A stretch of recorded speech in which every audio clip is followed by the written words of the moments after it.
જાફરાબાદમાં road કામમાં ગેરરીતિના ગંભીર આક્ષેપો સામે આવ્યા છે।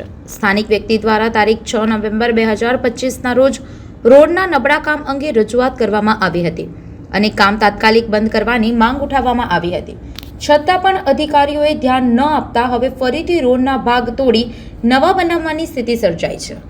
રજૂઆતકર્તાઓનો આક્ષેપ છે કે અધિકારીઓ અને કોન્ટ્રાક્ટરો વચ્ચે મિલીભગત હોવાથી ગુણવત્તા પર ધ્યાન આપવામાં આવતું નથી।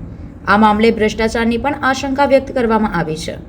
સ્થાનિકોએ માંગ કરી છે કે સમગ્ર કામની નિષ્પક્ષ તપાસ થાય અને જવાબદાર સામે કડક કાર્યવાહી કરવામાં આવે। ખરેખર તો આ છેલ્લા 30 વર્ષથી ભારતીય જનતા પાર્ટીના રાજમાં ગુજરાતમાં માત્ર ને માત્ર ભ્રષ્ટાચાર સમગ્ર ગુજરાતની અંદર રોડ રસ્તા છે એ ક્યાંય સારા નથી।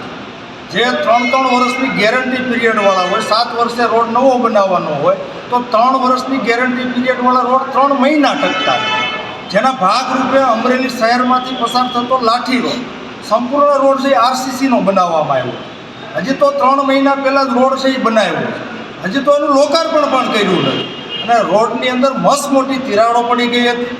લોક ફરિયાદ અને વિપક્ષે જ્યારે અવાજ બુલંદ કર્યો ત્યારે ના છૂટકે પણ એ રોડ છે એ ફરીવાર તોડીને બનાવવાનું કામગીરી છે એ શરૂ કરવામાં આવી છે। જ્યારે કોન્ટ્રાક્ટરને કે સુપરવાઇઝરને પૂછવામાં આવ્યું કે ભાઈ આ રોડ શા માટે બનાવીને 3 મહિનામાં તોડવામાં આવ્યું, તો એ લોકો એવા જવાબ આપે છે કે ભાઈ સેમ્પલ ફેલ। તો મારે જે તે અધિકારીઓને કહેવું છે, નાયબ કાર્યપાલક ઇજનેર હોય કે કાર્યપાલક ઇજનેર હોય કે એસઓ હોય કે સાઇટ સુપરવાઇઝર હોય, તો સેમ્પલ ફેલ ગયા, રોડ બની ગયા તો અત્યાર સુધી શું કરતા હતા? એની ક્યાંક ને ક્યાંક મીઠી નજર તળે અધિકારીઓ અને ભાજપના નેતાની ભાગ બટાઈને હિસાબે આ રોડ છે નબળી ગુણવત્તાવાળા ગયા છે અને ટૂંકા સમયગાળાની અંદર 3 મહિનાની અંદર લોકાર્પણ કર્યા પહેલાં તૂટી ગયા। હવે અમરેલી શહેર, અમરેલી જિલ્લાની અને ગુજરાતની જનતા છે જાગૃત બની ગઈ છે।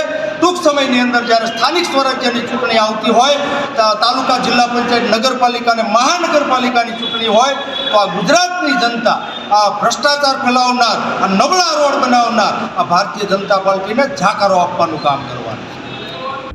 સંવાદદાતા સાથે અભિપ્રાય ન્યૂઝ, વડોદરા। આવા જ વધુ સમાચારો જોવા માટે સબસ્ક્રાઇબ કરો અમારી યુટ્યુબ ચેનલને અને જોડાયેલા રહો ફેસબુક, ઇન્સ્ટાગ્રામ અને ટ્વિટર પર।